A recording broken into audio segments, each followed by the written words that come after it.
Sunday सब enjoy कर रहे हैं अपना। ऐसा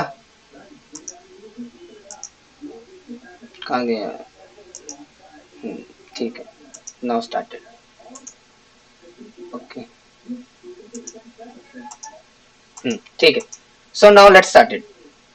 ट्रू लव, हमारा आज का टॉपिक क्या है? ट्रू लव और इल्यूजन, सच्चा प्यार, है ना। तेरा प्यार प्यार प्यार हुक्का बार है ना कि तेरा प्यार, है ना, इस संसार में एक तेरा, है ना, कि तू ही तू रे, तेरे बिना भी क्या जीना, जितने भी प्रेम भरे गाने सारे दिमाग में आ गए होंगे अभी तक, है ना।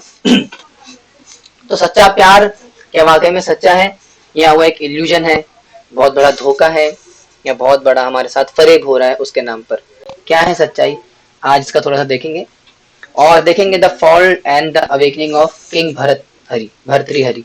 तो राजा भर्तृहरि जिनके बारे में मैंने आपको बताया, देखेंगे कि किस प्रकार से राजा भर्तृहरि की जो है फॉल डाउन हुआ, अपने पथ से गिरे, है ना, पतंती था। किस प्रकार से उनका फॉल डाउन हुआ, fall down in the sense की वो अपने उस इल्यूजन से बाहर आए। फिर उसके बाद अवेकनिंग, किस प्रकार से उनको सच्चाई नजर आई संसार की, तो उसके बाद थोड़ा चर्चा करेंगे।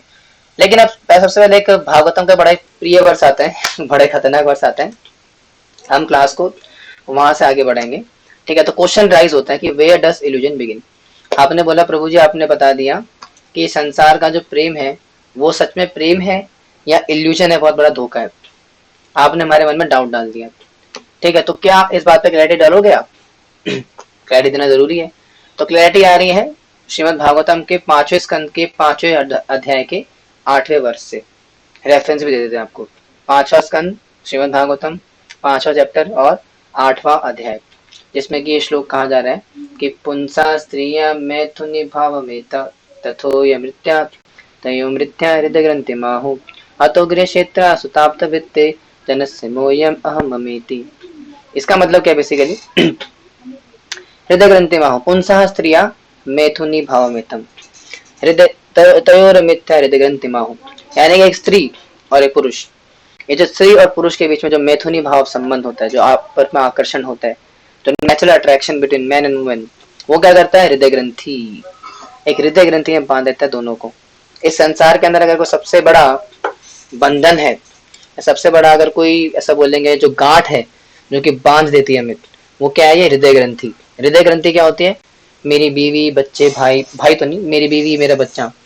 तो उसमें जो स्पेसिफिकली पॉइंट हाईलाइट किया जाता है यहाँ पे वो है पुंसा स्त्रियां, यानी कि पुरुष और स्त्री के बीच में जो मैथुनी भाव संभव होता है, यानी कि जो loving relationship between man and women, इसको क्या बोला गया भागवत के अंदर? हृदय ग्रंथि, यानी कि द नॉट ऑफ हार्ट, हमारे हृदय की क्या है? गांठ है, गांठ। इस प्रकार से आपने देखा होगा रस्सी होती ना, तो रस्सी में अगर एक गांठ बांधो तो कैसे एकदम कस जाती है। तो वैसे ही जब एक स्त्री या एक पुरुष इस संसार में किसी अपने अपोजिट जेंडर के संपर्क में आता है, जैसे मान लो कोई स्त्री है अगर पुरुष के संपर्क में आती है, और यदि कोई पुरुष है वो स्त्री के संपर्क में आते हैं, तो आकर के क्या होता है? हृदय ग्रंथि 100% गारंटीड है कि उनका आपस में हृदय ग्रंथि में बंधेंगे। अगर उनके तरफ से कोई इस प्रकार का संबंध हुआ तो क्या होगा? हृदय ग्रंथि में हो, आपस में उनका एक संबंध बनेगा, and they will be not, क्या बोलेंगे, टाइड, बंध जाएंगे उस हृदय ग्रंथि में। और क्या क्या होता है? अतो गृह क्षेत्र सुताप्त वित्तिर, कहाँ बंधते हो? गृह क्षेत्र, ये घर, ये मेरा घर, ये मेरी प्रॉपर्टी है ना, ये मेरा बंगलो। तो घर, गृह क्षेत्र, सुताप्त वित्तिर, सुताप्त यानी कि सुताप्त बच्चे, और वित्तिर या चिल्ड्रन, बीवी और बच्चे, ये मेरी बीवी, ये मेरा बच्चा, ये मेरा पति, ये मेरे बच्चे, ये मेरे बच्चे के बच्चे। ठीक है, जनस्य मोयम अहम ममेति, और मुंह में बन जाते हैं, क्या बोलते हैं? अहम ममेति, ये मेरा है। यानी कि बेसिकली जब भी एक स्त्री और एक पुरुष इस भौतिक जगत के अंदर आपस में परस्पर एक दूसरे के समक्ष आएंगे तो 100% हृदय ग्रंथि वो बंध जाएंगे, एक अटैचमेंट के साथ, एक गांठ के साथ, जो कि हृदय ग्रंथि हमें बांध देती है उसके अंदर। ठीक है, और क्या क्या हमें सोचने मजबूर कर देती है? गृह क्षेत्र सुताप्त वित्तर, यानी कि घर मेरा है, ये बच्चे मेरे हैं, ये पत्नी पति मेरे हैं। अहम जनस्य मोह अहमिति, और व्यक्ति मुंह में डाल देता है बता करके कि ये मेरा है। So that is the thing, वो बताया कि श्रीमद् भागवतम में है ना, यहाँ पे लिखा भी हुआ है कि attraction between man and women creates a knot in the heart, हृदय ग्रंथि. From the knot develops home, land, children, wealth, false ego, I and me.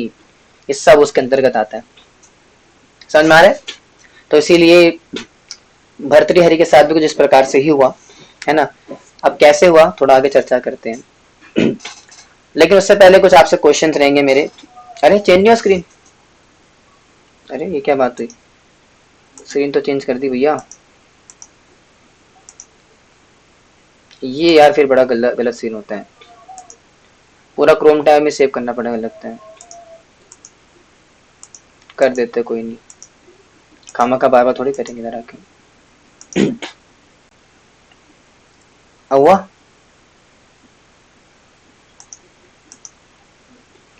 अब स्क्रीन चेंज अभी भी नहीं हुई. अरे यार क्यों तकलीफ दे रहे भैया. अच्छा खासा मूड बनता है ना.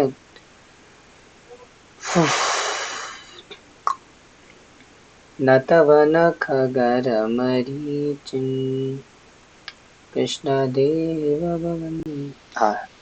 वंदे. अब हो गया. हाँ हो गया ना. तो ये गुलाम आपके सामने आया.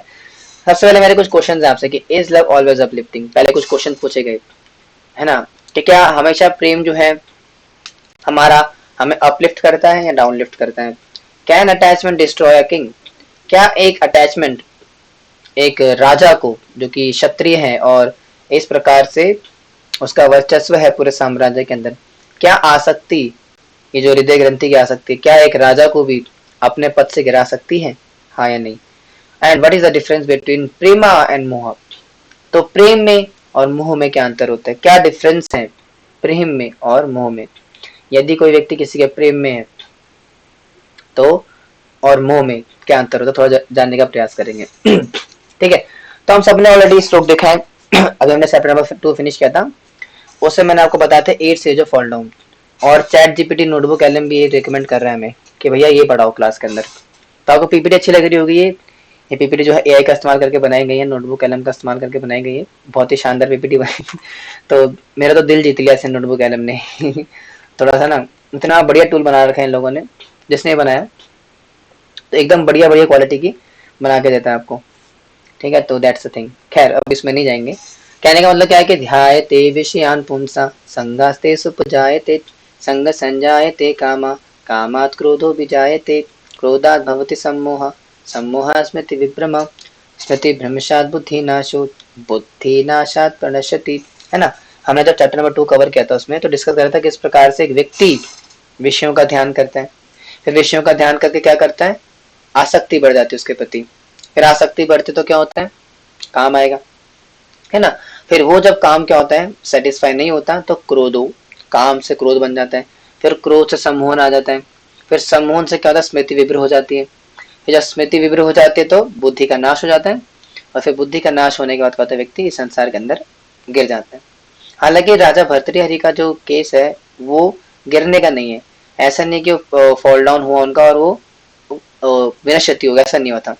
लेकिन उनका केस क्या है कि उनका फॉल डाउन जरूर हुआ लेकिन वो भी बाद में आगे चल करके बहुत बड़े सेज बने थे, साधु बने थे. अभी आगे चर्चा करेंगे उस बारे में भी. लेकिन बेसिकली यहाँ पे समझाने का प्रयास क्या पे आप सबने वैलेंटाइंस मनाया होगा, मतलब सबने नहीं मनाया होगा लेकिन देखा होगा लोगों को मनाते हुए. है ना.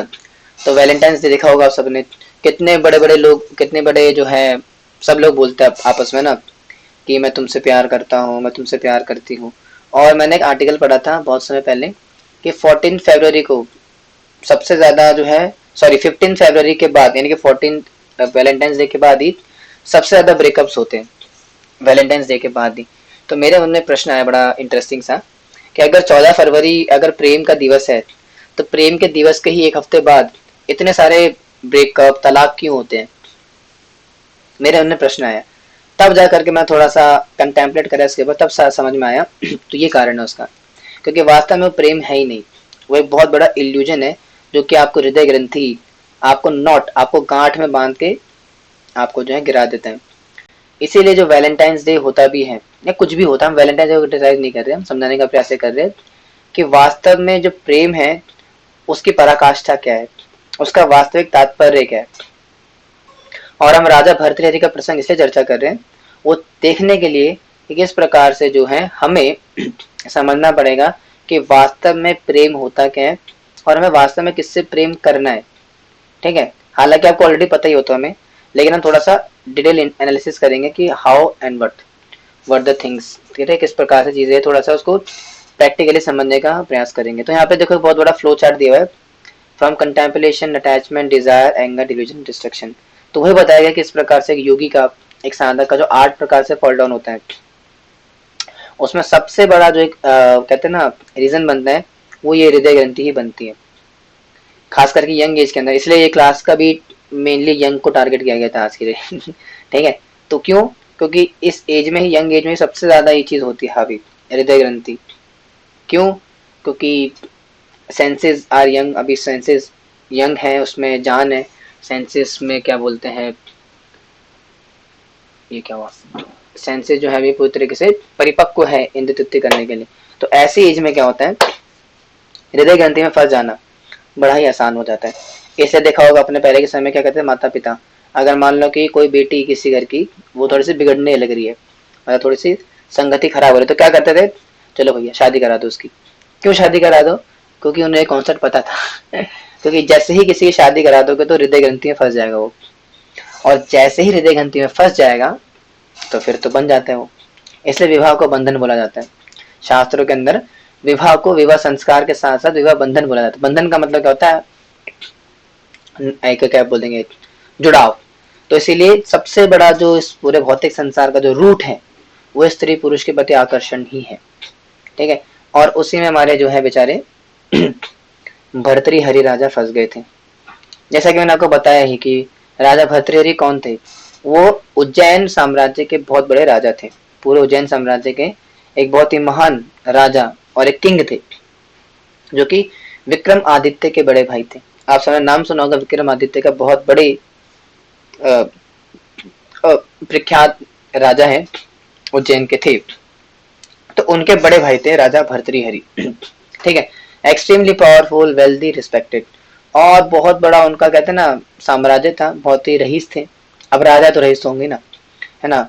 ही वॉज एक्सट्रीमली पावरफुल, बहुत शक्तिशाली राजा थे, और साथ ही साथ बड़े वेल्दी थे, है ना। ऐसा नहीं कि पहले का जो हमारे भारत देश था, आप सब जानते सोने की चिड़िया कहलाई जाती थी।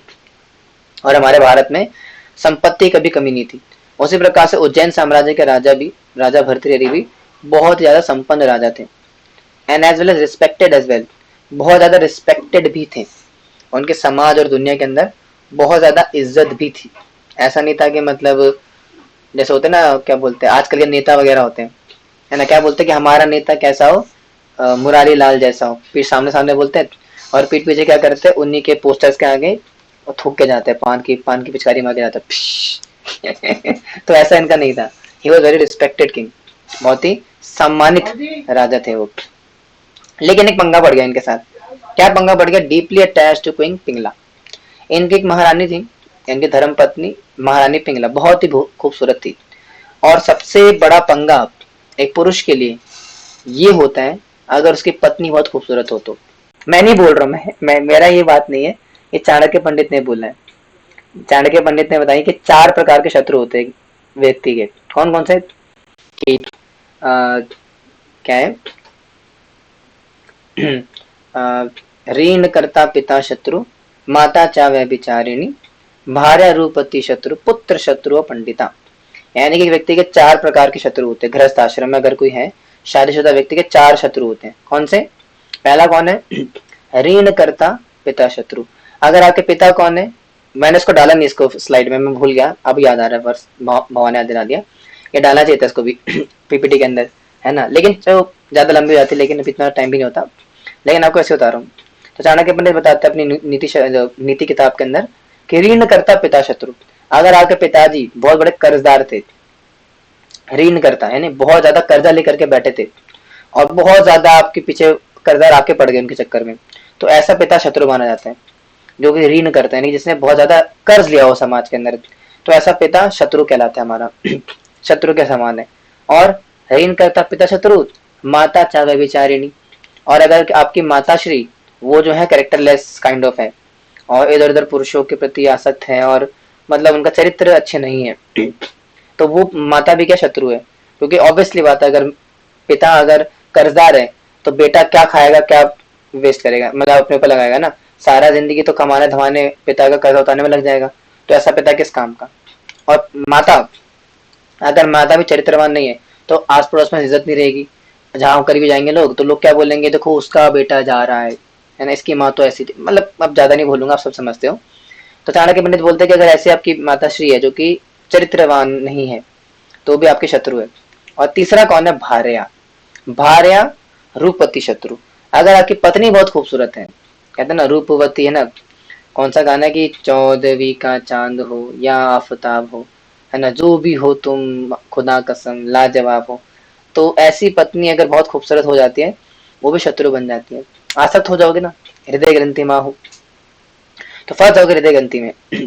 तो इसलिए वैसे तो देखो, अगर आप किसी की पत्नी बहुत खूबसूरत मिली है उसको, तो प्रारब्ध से मिलती है, ठीक है, ऐसा नहीं कि मतलब शत्रु ही है वो, ऐसा भी एग्जैक्टली नहीं है। लेकिन देखो, पति अच्छा पति मिलना, अच्छी पत्नी मिलना, ये प्रारब्ध में होता है। अगर किसी के पति देवता समान मिल गया मान लो आज के कलयुग के अंदर भी, तो मतलब बहुत पिछले जन्म के पुण्य रहे होंगे, प्रारब्ध रहे होंगे बहुत अच्छे वाले, तब जा करके देवता समान पति मिला। और अगर बहुत ही सती नारी मिली है किसी को शादी के लिए पत्नी, तो उसके बहुत बड़े पुण्य भाग्य होते हैं, शास्त्र में दिया हुआ है। लेकिन हाँ, अगर ऐसा नहीं है तो अगर खूबसूरत पत्नी तो शत्रु बन जाती है, क्यों, आसक्त कर देगी आपको, आप उससे आसक्त हो जाओ, जैसे कि राजा भर्तृहरि हो गए। तो वैसे ही भार्य रूपवती शत्रु, अगर कोई आपकी पत्नी बड़ी खूबसूरत बहुत रूपवती है, वो भी आपके दुश्मन है। और कौन है चौथा, पुत्र शत्रु व पंडिता। अगर आपका पुत्र अपंडित है, यानी कि बहुत बड़ा बेवकूफ है, अनपढ़ गवार एकदम, कहते हैं ना जाहिल व्यक्ति है, तो वो आपका शत्रु कहलाएगा। क्यों, क्योंकि किसी काम का ही नहीं है वो, ना बैठने की तमीज, ना खाने पीने की तमीज, ना किसी काम का है, कहते हैं ना काम का ना धाम का दुश्मन अनाज का। तो ऐसा बच्चा भी आपका, वैसा बेटा भी क्या है, शत्रु है। तो 4 शत्रु होते हैं हमारे घर परिवार के अंदर। और अगर किसी एक ने भी आपको जो है किससे इस चक्कर में फंस गए तो गए आप काम से, चाहे पत्नी के चक्कर में फंसो, बेटे के चक्कर में फंसो, पिता या माता के चक्कर में फंसो, ये सबको फंसाने वाले हैं अगर इस प्रकार के है तो। लेकिन भर्तृहरि कहाँ फंस गए, भार्या, क्योंकि इनकी भार्या बड़ी रूपवती थी, है ना, बहुत ही ब्यूटीफुल इनकी वाइफ थी, तो वहां जाकर के फंस गए। वही कह रहे हैं यहाँ पे, आउटवर्डली सक्सेसफुल इनवर्डली अटैच्ड, यानी कि बाहर से तो दिखते थे भैया कि बड़े महान राजा है, महान थे वो, बाह्य रूप से काफी महान राजा थे, हर चीज में संपन्न थे, तो बाहर से देखने में एकदम सक्सेसफुल थे, लेकिन अंदर से काफी अटैच थे, पत्नी से बहुत अटैच थे। वैसे ही आजकल समाज भी है ना, देखोगे बाहर से लगता है कितना यार, वो यार कितना मस्त एंजॉय कर रहा है यार, बढ़िया मर्सिडीज में घूमता है, इतना मस्त रहता है यार, लेकिन अंदर से क्या है, आसक्तियां भरी पड़ी है, काम क्रोध लोभ मोह सता रहे। उसी प्रकार से हमारे भर्तृहरि जी जो है, वो भी बाहर से सक्सेसफुल थे, लेकिन अंदर से पूरी तरीके से आसक्त थे पत्नी से। और श्रीमद् भागवतम में भी इस वर्ष को कहा जाता है कि देहापत्य कला त्रिजो, कला त्रिजो, कला कलत्रादिशु आत्मनिश्चित सतपति, यानी कि attachment to body wife children is temporary and illusionary. यानी कि आप चाहे जितने मर्जी आसक्त हो जाओ, आपकी पत्नी भले ही इंद्रलोक की अप्सरा क्यों ना हो, उर्वशी मेनका भी क्यों ना हो, उर्वशी का भी एग्जाम्पल आता है भागवतम के अंदर, कोई चर्चा करेंगे अभी। बड़ा ही बहुत खतरनाक, बड़ा प्यारा प्रसंग है, मैंने हमारी क्लास हुई थी उसके ऊपर, आपने शायद सुना होगा प्रसंग कि उर्वशी को जब श्राप मिलता है और वो इस जगत के अंदर आती है, तो कौन से राजा शादी करती है, उनका नाम पता है किसी को, कि उर्वशी की शादी होती है ना राजा से, मैं नाम बोल रहा हूँ, नाम याद कर बताऊंगा। तो उर्वशी की शादी होती है के साथ, बड़ी इंटरेस्टिंग कहानी है, अभी कभी चर्चा करेंगे इस बारे में भी, ठीक है। खैर, तो मान लो अगर आपकी पत्नी उर्वशी भी क्यों ना हो, तो भी क्या टेम्परेरी है। तो अगर कोई व्यक्ति इस बात को नहीं समझ पाता कि हाँ, my wife is temporary, my house is temporary, this body is temporary, everything is temporary, तब तक क्या रहेगा, आसक्ति बनी रहेगी और इस संसार से हमारा मुंह दूर नहीं होता। इसीलिए भगवत गीता फिलोसफी हम क्यों पढ़ रहे हैं, अपनी आसक्ति को काटने के लिए, कि हम शरीर नहीं है महात्माएं, अपने आपको शरीर मान लेंगे तो फंस जाएंगे। पूर्वर्ष क्या है, पूर्वरशा, पूर्वशा, हाँ पूर्ववृषा, हाँ ये ऐसी कुछ नाम होगा शायद, है ना, जिसमें कि उर्वशी श्राप लेकर के आती है और वो उनको देख करके अट्रैक्ट हो जाते हैं, फिर वो बोलते हैं कि काफी सारी शर्तें रखती है ना, और उनको पालने में ही जो है राजा साहब की तेल निकल जाता है, फिर क्या होता है, छोड़ के चली जाती है। बहुत बहुत लंबा प्रसंग, भी चर्चा करेंगे उस बारे। ठीक है, खैर फिलहाल अभी भर्तृहरि कह रहे हैं यहाँ पे, तो दैट इज ऑलरेडी टेम्पररी। तो इसलिए हमें ऐसा तो समझना पड़ेगा भैया, संसार के अंदर चाहे कुछ भी मिले हमें, चाहे सुंदर पत्नी मिले या ना मिले। कुछ लोग परेशान होते हैं कि बहुत खूबसूरत पत्नी नहीं मिली किसी को, मान लो, है ना। आपने एक मूवी देखी होगी, उसमें चुटिया वाली, मैं अभी चलो उसको डिस्कस नहीं करेंगे।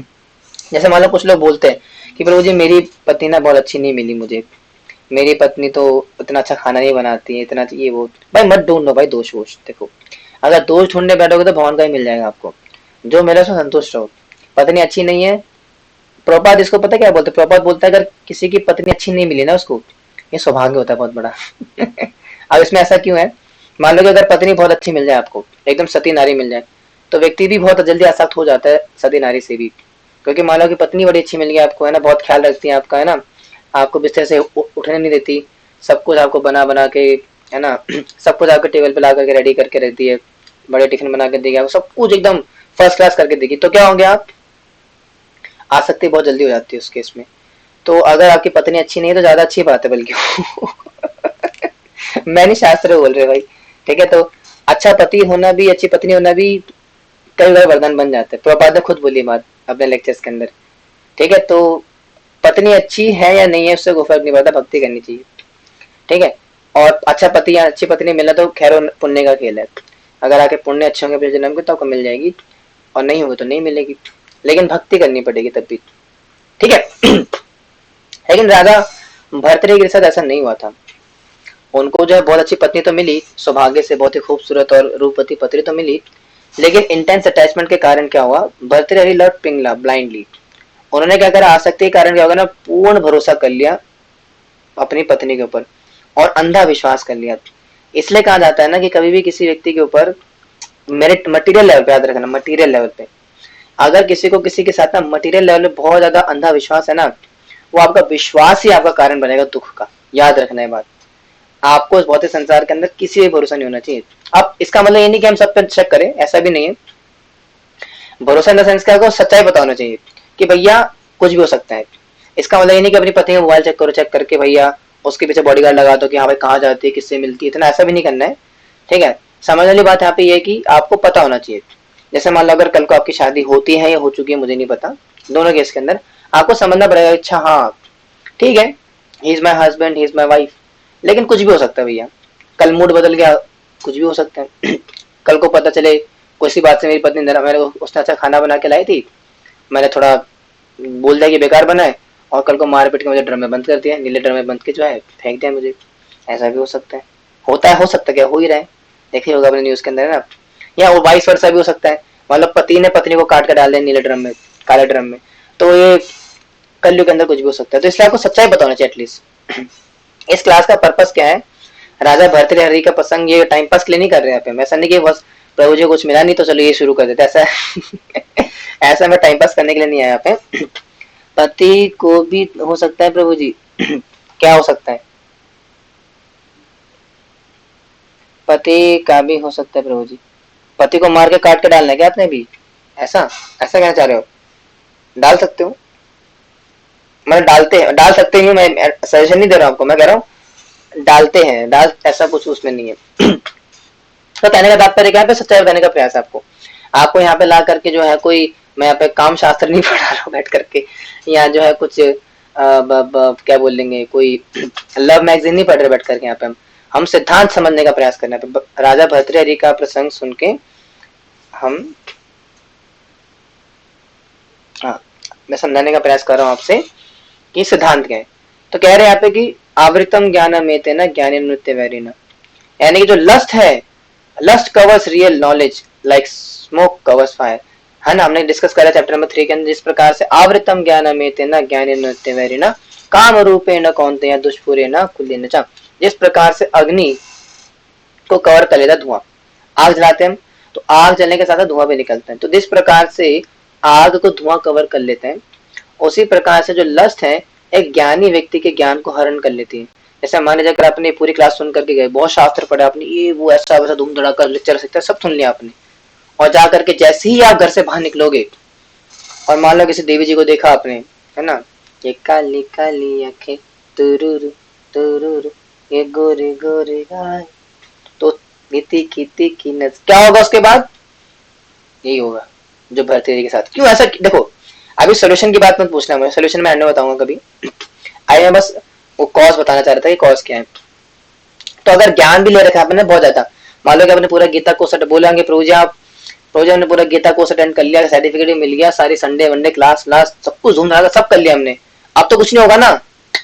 अभी भी ज्ञान, क्योंकि लस्ट है ना, आवृतम ज्ञान में तना, आपके लस्ट कवर कर लेती है, जो हमारी लस्ट है हमारे ज्ञान को कवर कर लेगी।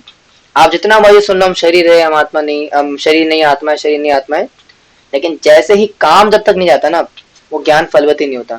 जैसे कि स्त्री पुरुष को देखोगे या स्त्री को देखोगे पुरुष को देखोगे, तुरंत जो है भोगने की इच्छा आएगी, या फिर किसी न किसी प्रकार से इस प्रकार का कुछ ना कुछ जरूर होगा।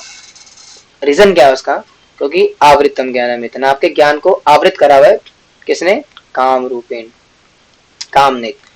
और same was the case with Raja Bhartrihari. Raja Bhartrihari बड़े ज्ञानी पंडित थे, बहुत शास्त्र का ज्ञान था उनके पास, लेकिन क्या था, आवृतम, उनका ज्ञान क्या था, आवृत हो रखा था किससे, अटैचमेंट से, प्रेम से, प्रेम तो नहीं बोलूंगा, लस्ट से, उस काम से अटैच थे वो, यानी जो काम उनका अपनी पत्नी पिंगला के प्रति था, he was attach to that kama. तो उस काम के अटैचमेंट के कारण काम खराब हुआ सारा। और काम खराब क्या हुआ, लेट्स सी। जैसे कि आपको बताया था किस प्रकार से एक योगी आए थे, एक साधु बाबा आए थे उनके महल में, और महल में आकर के उन्होंने क्या करा, उनको फल दिया था खाने के लिए। तो एक स्टोरी इस प्रकार से आई थी कि a yogi gives a king a divine fruit, अमर फल, है ना। तो वो जो योगी आए थे किनके पास, राजा भर्तृहरि के पास, उन्होंने आकर के क्या कर उनको अमर फल दिया। अमर फल का क्या मतलब बेसिकली, जिससे क्या हमेशा अमर रहोगे, बूढ़े नहीं होंगे। तो जैसे ही उन्होंने ये फल का, उन्होंने क्या बोला कि whoever eats it become immortal, और जो भी इसको खाएगा अमर बन जाएगा, कभी बूढ़ा नहीं होगा। तो राजा भर्तृहरि ने क्या करा, king gives it to queen out of love, तो अपने प्रेम के वशीभूत होकर के, प्रेम के मारे, out of love, out of compassion towards his wife, अब कंपैशन ही बोलूंगा, attachment, because of the attachment towards his wife, उन्होंने क्या करा, उस अमर फल को जो खुद खा सकते थे वो, लेकिन क्या करा, जा करके दे दिया अपनी पत्नी को, पिंगला को। And that's we are saying attachment makes one irrational. जो अटैचमेंट होती है व्यक्ति को इरेशनल बना देती है, वो सही गलत नहीं समझ पाता और राइट थिंग को एज्यूम नहीं कर पाता कि what is the thing right. इसे तो कह रहे हैं यहाँ पे गीता में बोला ना 2.424 के 44 के अंदर कि भोग ऐश्वर्य प्रसन्नता नाम, पढ़ा था हमने, भोग ऐश्वर्य प्रसन्नता नाम तया अप्रहित चेतसाम व्यवसात्मिका बुद्धि समाधोना विधीयते। यानी कि जो भोग ऐश्वर्य की वस्तुएं होती है क्या करती है, एक व्यक्ति की चेतना को हर लेती है। उस चेतना की हरने के कारण क्या होता है, व्यक्ति का फॉल डाउन होता है। और that's the same case with, that's what the case was with हमारे राजा भर्तृहरि। तो वो चाहते तो वो फल को खुद खा सकते थे या किसी दूसरे काम में लगा सकते थे या संभाल के रख सकते थे, लेकिन he chose to give it to his wife. और हमें देखा होगा फैमिली लाइफ में भी ऐसे ही होता है। जैसे मान लो कि अगर एक पति है, ठीक है, आपका जो है उसका व्यक्ति का क्या होता है, कुछ लॉस हो जाता है, या मान लो कि सैलरी नहीं मिलती किसी मंथ की, नौकरी चले जाती छोड़ करके, तो वो क्या करता है आउट ऑफ अटैचमेंट, नहीं ऐसा नहीं बोले तो चलो अलग चीज हो जाती। जैसे मान लो कई बार क्या होता है कि वाइफ बोलती है कि मुझे एक साड़ी लेनी, नहीं 10,000 रुपए की साड़ी लेनी है, ऐसा मान लो वाइफ ने जो है डिमांड रख दी। आप पति की सैलरी अफोर्ड नहीं कर सकता हो 10,000, कोई नहीं कर सकता भाई आज के समय में ठीक है। लेकिन मान लो वो व्यक्ति, अगर वो व्यक्ति अटैच होगा पत्नी से, वाइफ से अटैच होगा, तो क्या बोलेगा, हाँ ठीक है ले आएंगे आपके लिए। अब वो कैसे जुगाड़ करके क्या धूम धड़ाका इधर उधर करके पूरी फारी करके लेकर के आ ही जाएगा वो, जबकि नहीं लाना चाहिए, लेकिन क्यों ऐसा ला रहा है वो, क्योंकि अटैच्ड है वो। इसको बोलते हैं वास्तव में अटैचमेंट। अटैचमेंट का बेसिकली मतलब क्या होता है डिवोटीज की, अगर आप किसी व्यक्ति से अटैच हो ना, कैसे आइडेंटिफाई करें कि आप जो है सही गलत को नजरअंदाज करते हुए उस व्यक्ति के ऊपर ज्यादा फोकस करते हो, बजाय इसके कि उसमें उसका सही है गलत है। एग्जाम्पल के लिए जैसे कि साड़ी का एग्जाम्पल दिया मैंने, अगर मान लो कि आपकी पत्नी बोल रही है मुझे 10,000 की साड़ी चाहिए, तो एक समझदार व्यक्ति क्या बोलेगा, नहीं मिलेगी भैया, पैसा नहीं है, सीधी सी बात, ठीक है। अब वो बोलेगी क्योंकि ऐसा क्यों, देखो आपको क्या बोलना चाहिए, नहीं मिलेगी, क्यों, हम अफोर्ड नहीं कर सकते। लेकिन अगर बोलेगी पत्नी में छोड़ के मायके चली आऊंगी तुम्हें तो ऐसे में क्या बोलना चाहिए व्यक्ति को, जाओ जाओ शौक से जाओ, हमारा क्या जाएगा, आप हमारे शरण में आए हो, हम तो हाँ मैं आप ऐसा सोचना प्रभु जी, आप तो हमारा घर तोड़वाओ आप तो हमारा घर तोड़वा के रहोगे, नहीं नहीं, मैं सच्चाई बताने आया यहाँ पे। देखो आपको ये समझनी पड़ेगी, विवाह संस्कार का मेन ऑब्जेक्टिव पता है क्या है? विवाह संस्कार का मेन ऑब्जेक्टिव होता है कि पत्नी पति की शरण में आई है अपनी वो क्या बोलेंगे स्पिरिचुअल एडवांसमेंट के लिए। पति शरणागत नहीं होता पति के, इसको समझना पड़ेगा आपको। हालांकि आज के समाज में ऐसा बोलना थोड़ा सा खतरनाक हो जाता है लेकिन सत्य तो सत्य रहेगा। एक्चुअली जब शादी होती है तो पति स्वीकार करता है पत्नी, पत्नी पति भी स्वीकार करती है, लेकिन दैट्स अ डिफरेंट कॉन्टेक्स्ट। लेकिन पति आश्रय देता है। अब आगे डिस्कस करेंगे एक सेकंड एंड में क्लास के एंड में वो डिस्कस करेंगे, ठीक है। तो पति गिव शेल्टर टू वाइफ।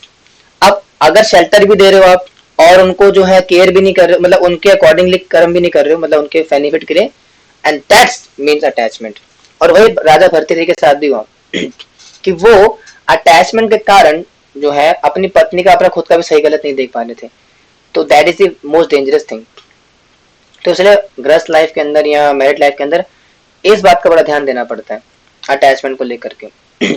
और हमें ध्यान देना पड़ेगा भैया, अगर आपको पता करना कि कैसे पता करें प्रभु अटैच है कि नहीं है, तो ये टेस्ट करके देख लो, क्या आप सही गलत देख पा रहे हो सामने वाले व्यक्ति का? नहीं। अगर आप गलत को भी सही बोलो, सही को गलत बोलो, that means you are attached, actually attached. तो वो अटैचमेंट आपके वहां पर नजर आ जाएगी, ठीक है।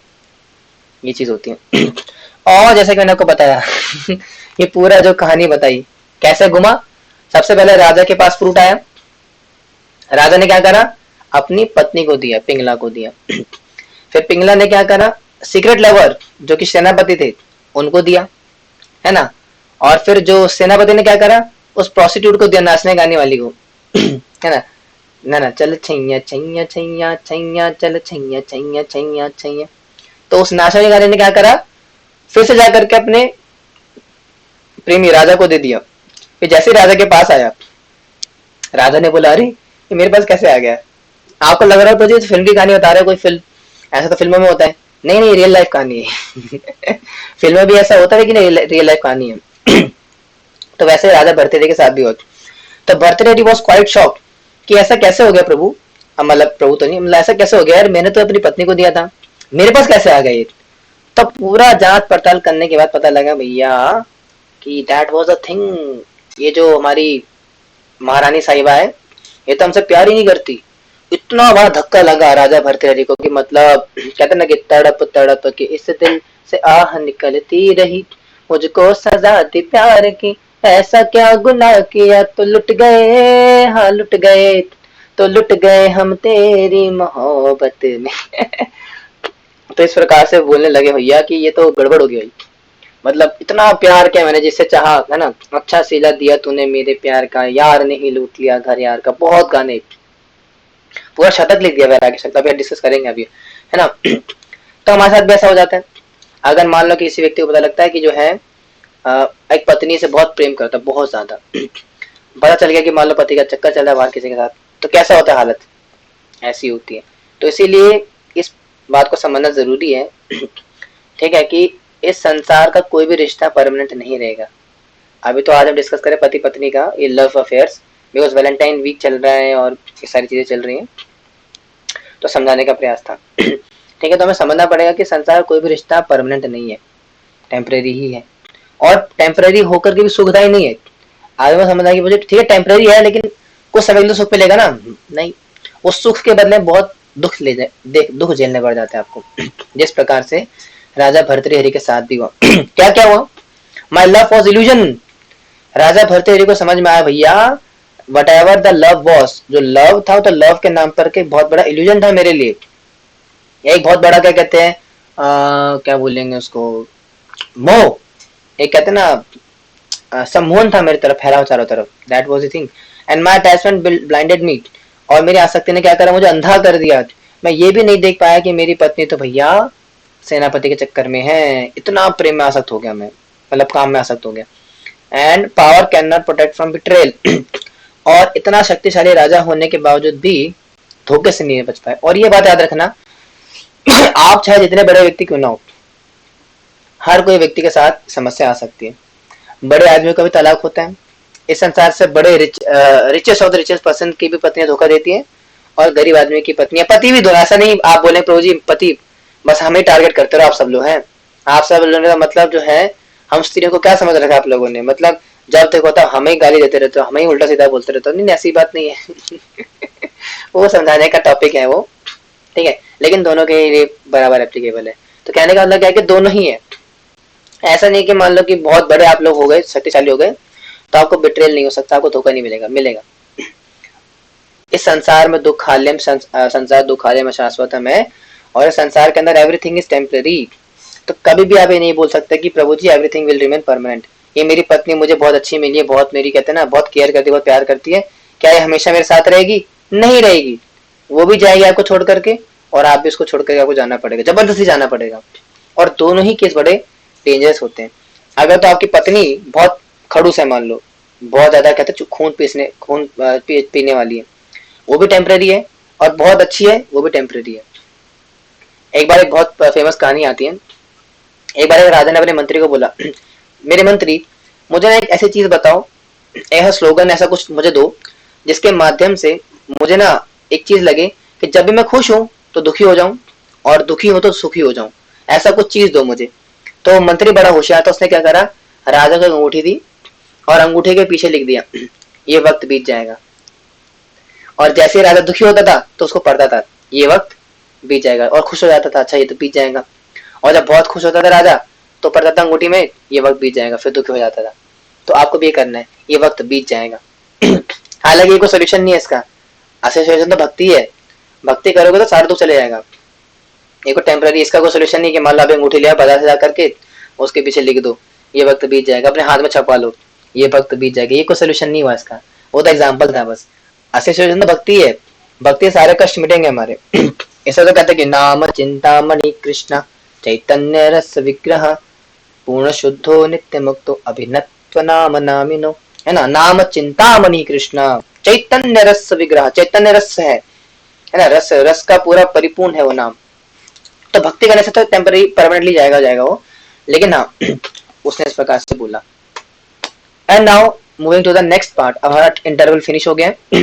Now we are sliding towards कि उसके बाद क्या हुआ।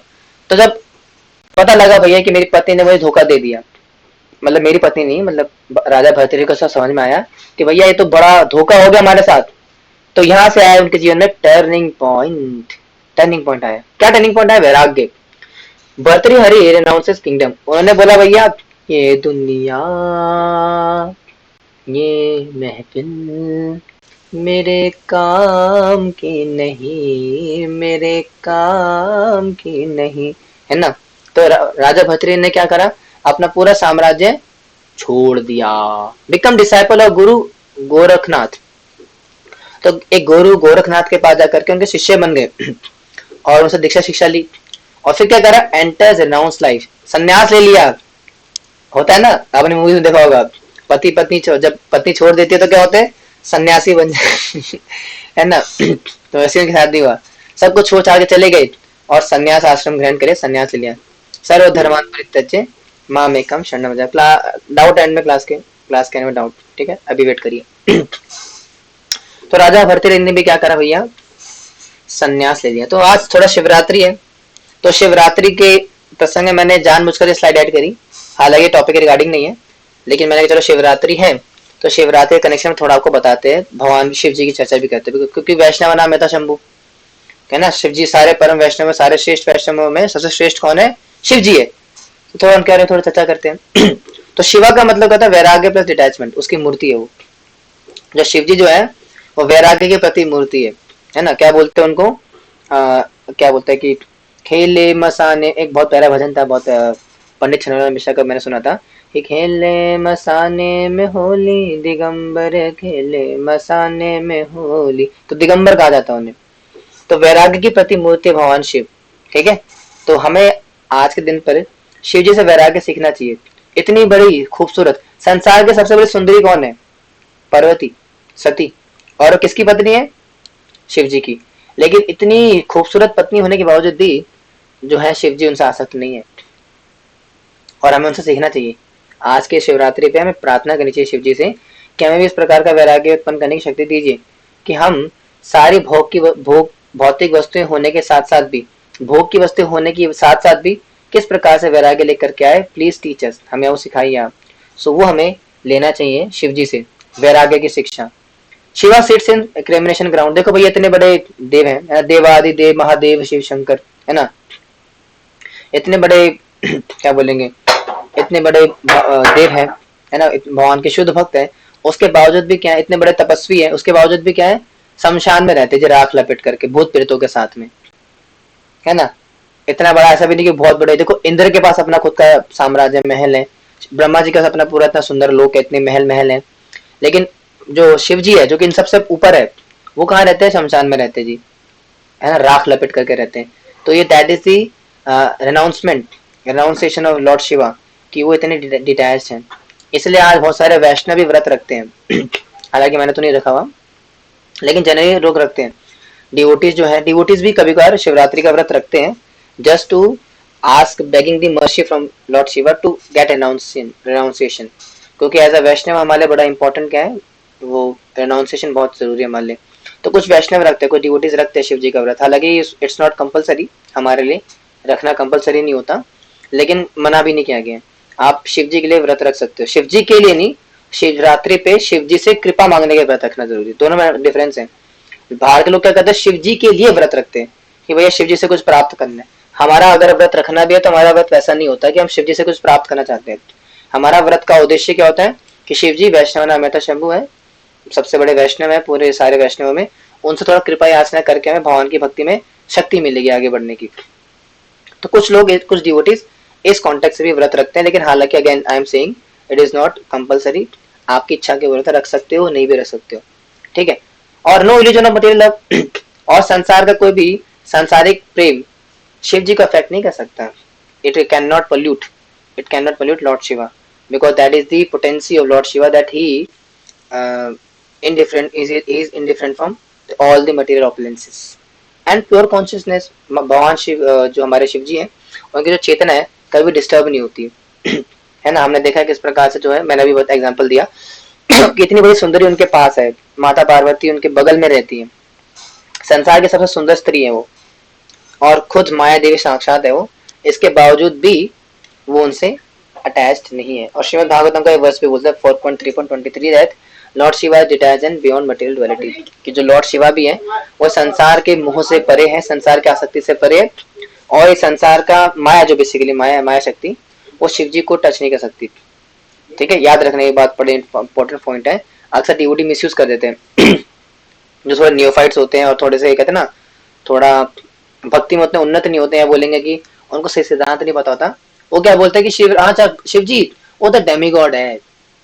तो वास्तव में Shiv ji it's not a demigod, demigod भगवान शिव की पोजीशन बहुत ही स्पेशल है।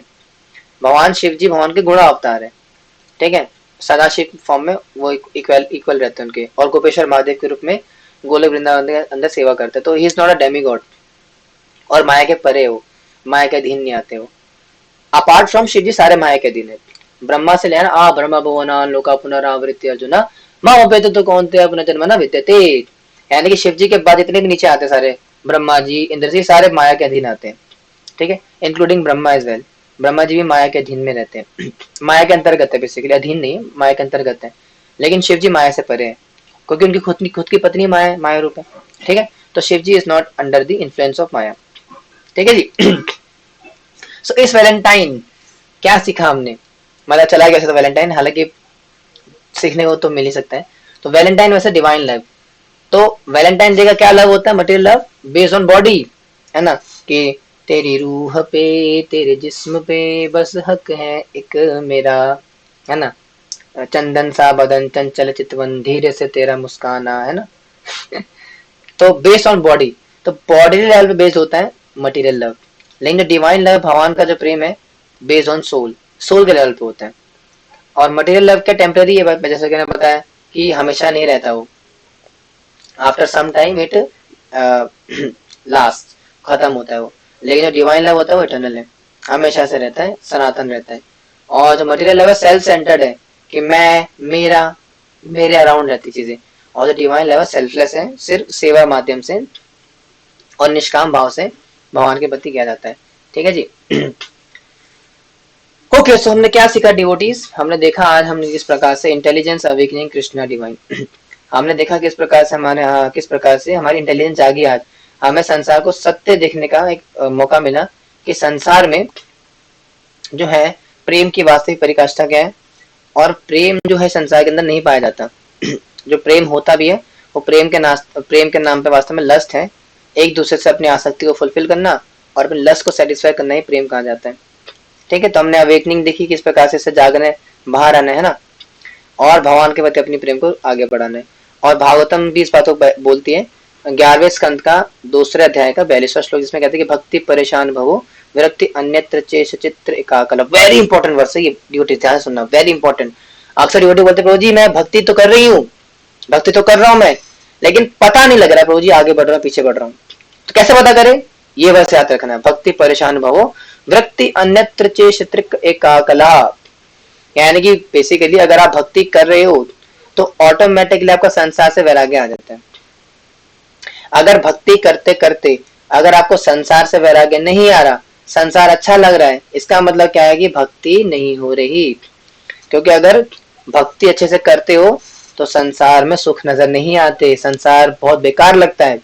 इसे तो कहते हैं भजन के अंदर क्या बोलते हैं कि गौरंगा बलि है ना, गौरंगा बोलीते हबे, उसमें सेकंड वर्स है ना कि गौरांगा बोलीते हबे पुलक शरीरा हरि हरि बोलीते यने बबेनीरा। सेकंड वर्स हरे कबे निताई चंद्रे करुणा हुई बे संसार बासना मोरा कबे तुच्छ हई बे विषय छड़िया कबे शुद्ध बेमाना केबे हम गोचा बोसे श्री वृंदावन, है ना। तो विषय छाड़िया कभी शुद्ध हबे मन। तो यानी कि भक्ति का वास्तविक अगर हम बोलेंगे कि पैरामीटर क्या जज करने का, वो ये है क्या भक्ति करने के साथ साथ आपकी भौतिक आसक्तियां कम हो रही है। अगर तो हाँ, तब समझ लो कि भक्ति में एडवांसमेंट हो रही है, अदरवाइज तो नहीं। आप भक्ति भी कर रहे हो, साथ में आपको इंद्र तृप्ति करने की इच्छा बढ़ रही है, दैट मीन्स भक्ति अच्छे से नहीं हो रही है। एक भक्तिनाथ ठाकुर का भजन था, उसमें बोलते ना कि आला भला नहीं लगे रे संसार, है ना, आला भला नहीं लगे रे संसार, है ना। तो भक्ति करने का तात्पर्य यही है कि अगर आप भक्ति कर रहे हो तो आपको संसार प्यारा नहीं लगेगा, आपको बिल्कुल अच्छा नहीं लगता, तुच्छ लगता है एकदम, क्या संसार ये, बिल्कुल अच्छा नहीं करती। ये भक्ति के एडवांसमेंट का पैरामीटर है। Ask audience. आपसे पूछने का बारी आ गई, चलो इसको बाद में देखेंगे, पहले नहीं पहले देख ही लेते ना, बाद में को देखेंगे। सबसे पहले तो आपसे पूछा जाएगा, आप बताइए devotees, so are you loving the body और द सोल, क्या आप शरीर से प्रेम करते हैं या आत्मा से प्रेम करते हैं, बताइए। Is your relationship bringing you closer to God, क्या अगर आपका कोई रिश्ता है क्या वो आपको भगवान की तरफ आगे बढ़ाता है, अपने आप से पूछिए। If betrayal happens will you break और अवेकन, अगर आपके साथ कभी धोखा होगा तो क्या आप टूट जाओगे या एक नई उड़ान के साथ आगे बढ़ोगे। क्या लगता है आपको। ठीक है, तो ये समझना जरूरी है। ठीक है, मान लो कि हो सकता है यूथ के अंदर हमारे साथ अक्सर ऐसा हो जाता है कि हम भी किसी के साथ किसी संबंध में होते हैं। ठीक है, तो कभी कभार ऐसा होता है कि देखो भक्ति अगर आप करने आए हो तो ये बात याद रखना कि आप जरूर कोई ना कोई परेशानी में थे। इस कोई विरला ही संसार के अंदर होता है जो कि खुशी खुशी भक्ति करने आता है, खास करके यंग एज में। यंग एज में भक्ति करने ज्यादातर लोग वही आते हैं जिसने कि या तो प्यार में धोखा खाया है, या तो करियर में धोखा खाया है, या घर वालों में धोखा खाया है, या जिंदगी में धोखा खाया है। ठीक है, लेकिन ज्यादातर लोग प्यार वाले होते हैं, प्यार में धोखा खाने वाले। ठीक है, तो हमें इसको समझना पड़ेगा। इस सच्चाई को लेकर के जाओ भैया कि इस संसार का जो प्रेम था भी ना या है भी, वो वास्तव में प्रेम है नहीं। ठीक है, और भरतरी के साथ भी तो यही हुआ कि भरतरी ने भी अपनी रामारानी को खोया, अपनी लॉस्ट अपनी क्वीन को खोया, पर क्या करा साथ में, डिटैचमेंट, उनको वैराग्य मिला। यानी कि किसी का जाना कहीं ना कहीं हमें कोई ना कोई बेनिफिट दे करके जाता है। अगर मान लो आपकी लाइफ में कोई माता जी थी, मतलब आपकी लाइफ में कोई लड़की थी, लड़का था, अब वो जा चुका है आपको छोड़ करके, और आप भक्ति करने आए हो, that means that is the most fortunate event of your life. आपको अभी लग नहीं रहा होगा, बोलेंगे प्रभु जी कैसी बात कर रहे हो आप, मेरी छोड़ के चली गई वो, और आप बोल रहे फॉर्चुनेट इवेंट काय का फॉर्चुनेट इवेंट? नहीं, वो है actually, that is a fortunate event, आपको समझना पड़ेगा, क्योंकि उसको उसी को इस्तेमाल करके भगवान ने आज आपको अपने पास बुलाया है। ये तो खुद सोचो, अगर वो व्यक्ति अगर अभी तक आपके पास होता, जिससे भी आप रिश्ता था आपका, तो क्या इस बात की संभावना है कि आप आज भक्ति कर रहे होते? नहीं कर रहे होते। तो वो भगवान का तरीका है कि आपको अपने पास लाने के लिए आपको डिटैचमेंट देना जरूरी था, इसीलिए समहाउ किसी भी कारण से आपको पार्टनर गया। ठीक है। आप बोले प्रभु जी कैसी बातें कर रहे हो आप ना, आप हमें शर्म आ रही है प्रभु जी, आपने बस शर्म आ जाना भाई, मैं यहाँ पे सिद्धांत बताने आपको समझना पड़ेगा। देखो, I am dealing with audience, ठीक है, और as a mentor, as a guide, as a propaganda leader मेरा फर्ज बनता है आपको हर प्रकार से समझाने का चीजों को, ठीक है। Although I am also in this same similar age, मैं भी ज्यादा उम्र में नहीं हूँ, मेरी एज 22 साल ही है, अभी 23 का होने वाला हूँ मार्च में, तो मैं भी बहुत ज्यादा उम्र दराज तो नहीं हूँ, ऐसा नहीं कि 60 साल मेरी उम्र है। तो एक्सपीरियंस से नहीं बोल रहा हूँ मैं शास्त्र से बोल रहा हूँ, एक्सपीरियंस नहीं, मुझे ऐसा नहीं कि मेरे को 10-12 लड़के छोड़ के गई है और मैं जो लवर गुरु की तरह मैंने भी किताबें लिखी बैठ करके और ज्ञान दे रहे बैठ कर, नहीं नहीं, ये जो कुछ मैं बोल रहा हूँ सब शास्त्रवाणी है, यानी कि रियलाइज नॉलेज है, इसलिए इनमें दम है। मेरा खुद का रियलाइजेशन नहीं है, ऐसा नहीं कि मेरे साथ कुछ ऐसा हुआ और मेरे साथ ऐसा कुछ नहीं है, मैं बस आपको समझा रहा हूँ कि भाई शास्त्र में लिखा सत्य है, शास्त्र की बात है, सत्य मानना पड़ेगा आपको। और भगवत गीता के अंदर भी आता है 2:15 के अंदर, सम दुखा सुखम धीरम, the steady person becomes eligible for liberation. और अगर ऐसा व्यक्ति जो कि इस क्या बोले उतार चढ़ाव को जिंदगी के संभाल लेता है, ऐसा व्यक्ति क्या होता है, मुक्त हो जाता है, जीवन मुक्त हो जाता है। एंड दिस वैलेंटाइंस वीक जो कि जा चुका है, choose eternal love over temporary attachments. आपको क्या चूज करना है? लव, इटर्नल लव, भगवान के प्रति प्रेम जागृत करना, बजाय इसके कि हम टेम्पररी अटैचमेंट की तरफ आगे बढ़े। नहीं करना, no no no no, absolutely not. हमें एकमात्र आसक्ति करनी है, भगवान के प्रति अपने आप को, अपने प्रेम को बढ़ाना है। और इन्हीं भाई साहब ने ठीक है, मैंने बताना भूल गया, ये जो हमारे हमारे भर्तृहरि महाराज हैं, जब इनको धोखा मिला पिंगला वैश्य के माध्यम से, तो ये बहुत बड़े साधु बन गए, और साधु बनने के बाद इन्होंने 3 शतक लिखे, वैराग्य शतक, श्रृंगार शतक और नीति शतक, यानी कि अपनी पत्नी की खूबसूरती पे, उनकी सुंदरता के ऊपर उन्होंने शतक 100 श्लोक लिखे थे। कैन यू इमेजिन, अपनी पत्नी के ऊपर कोई 100 श्लोक लिख दे तो कितना बड़ा आशिक होगा वो, है ना। आशिक हूँ मैं, आवारा हूँ मैं, आजकल तो गाना नहीं लिख पाते, पत्नी बोलती है कि ना मेरी तारीफ करो ना, तो आजकल पति क्या बोलते हैं, तुम अच्छी हो, अच्छा खाना बना लेती हो, तुम्हारे बाल भी हैं काले काले, और अच्छी हो, यू आर गुड, है ना, दिखने में ठीक ठाक हो, और हाइट तुम्हारी 5 फुट 5 इंच है, 50 किलो आपका तुम्हारा वेट है, और यू आर गुड, अच्छी हो आप। प्रेम नहीं है ना, इसलिए तो बोला नहीं जा रहा। जिसके प्रति प्रेम होता है उसके बारे में अनंत चीजें बोल सकते हो आप। तो राजा भर्तृहरि ऐसे नहीं कि मतलब वो प्रेम नहीं करते थे पत्नी से, बहुत प्रेम करते थे, इसलिए तो 100 श्लोक लिख देते अपनी पत्नी के उसमें। लेकिन उसी पत्नी ने जो धोखा दिया तो वैराग्य शतक लिखा, 100 श्लोक लिखे वैराग्य के ऊपर। और उसमें से बहुत ही फेमस लाइन है, फेमस वर्स है, आपके सामने दिया हुआ है, भोगानुभोक्ता वयमेव भोक्ता तपो न तप्तम वयमेव तप्त्वा। Meaning, we did not enjoy pleasures consumed us, भोक्ता न भोक्ता, भोगा न भोक्ता, वयमेव भोक्ता, यानी कि भोग हमको, हम भोग को नहीं भोगते हैं, भोग हमें भोगता है।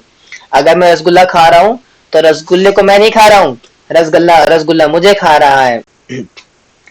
बड़ी गंभीर बात लिखी है, यानी कि जो भोग है हमें भोगता है, हम भोग को नहीं भोगते। रसगुल्ला खा खा के देखो क्या हालत होगी, डायबिटीज हो जाएगी। तो इसीलिए कभी भी इस बात को नहीं समझना कि भैया हम भोग रहे हैं, भोग हमें भोगता है। और इसी के साथ हम इस कथा को यहाँ पे विश्राम देंगे, और पूरे इस कॉन्टेक्स्ट हमने क्या क्या चीज सीखी, इस प्रकार से संसार का जो लव है, पहली बात बताता हूँ, कॉन्टेक्स्ट रिकॉर्डिंग में डाल लो, रिकॉर्डिंग भी जाएगी। एक बहुत बड़ा डिस्क्लेमर है आप सभी के लिए, ये जो पूरी क्लास थी आपका घर तोड़वाने के लिए नहीं थी, पहले बता रहा हूँ। अगर आप एक शादीशुदा व्यक्ति हो तो ये वीडियो का पर्पस आपका घर तोड़ना नहीं था, ठीक है, आपका घर तोड़वाना नहीं था। और अगर आप सिंगल भी हो तो ये भी पर्पस नहीं था कि आपको कभी शादी वगैरह या ये सब चीजें नहीं करनी है, ये भी पर्पस नहीं है इसका। पहले इसको क्लियर कर देता हूँ, याद रखना कहीं ऐसा ना हो कि मेरा नाम लेकर के कल के कोई जाए और जा करके बोले अपने हस्बैंड या वाइफ को कि जा रहा हूँ मैं तुम्हें छोड़, जा रही तुम्हें छोड़ करके, क्या है तुम हो, तो सब क्या था, शरीर के रिश्ते हैं, टेम्पररी है, और तुम्हारा क्या भरोसा कल तुम क्या कर दो, जा रही हूँ मैं अपना संन्यास ले रही हूँ और जा रहा हूँ, जो भी मतलब जो भी अपना करना है। तो इसका पर्पस ये नहीं था आपको डीमोटिवेट करना या इस दिशा की ओर बनाना नहीं था, बस आपको एजुकेट करना था, बताना था कि भैया संसार का सो कॉल्ड लव की रियलिटी क्या है। ठीक है, तो बाकी शादी करना बुरा नहीं होता और शादी करके रहना भी बुरा नहीं होता। ठीक है, बस पर्पस समझना पड़ेगा, पर्पस क्या होता है। तो उसका पर्पस भी यही था, आपको समझाना था कि भैया इसमें जो है किस प्रकार से आपको डीलिंग करनी है। फिर भी अगर मेरी बात तो किसी को बुरा लगा और ठेस पहुंचा तो मैं हाथ जोड़ के आपसे क्षमा मांगता हूँ। और ये मैं मेरी हैबिट है, कहते ना पहले जो चपेट मारता हूँ फिर बर्फ लगाता हूँ। ये साधु का इस प्रकार से बोलना चाहिए। As a leader, as a spiritual leader आपको ऐसा ही करना होता है, पहले चपेट लगाओ फिर चपेट के ऊपर बर्फ लगाओ, या तो पहले बर्फ लगा तो बाद में चपेट लगा दो, दोनों की बात ये है। तो ये एक साधु का काम होता है, साधु हमारी इस प्रकार से चलती है, यानी कि पहले चपत लगाती है, क्यों, आपको जगाने के लिए, उसके बाद बर्फ लगाती है। तो वैसे ही हम भी करते हैं, पहले चपत लगाते हैं फिर बर्फ लगाते हैं। और आई होप मेरी चपत और बर्फ दोनों बराबर लगी होगी आपको, और आपको समझ में आएगा भैया संसार का जो प्रेम है वो वास्तव में उसकी सच्चाई क्या है। ठीक है जी, तो नाउ चैंट हरे कृष्णा। श्री प्रभुपाद की जय, भगवद गीता की जय, सभी भक्तों की जय।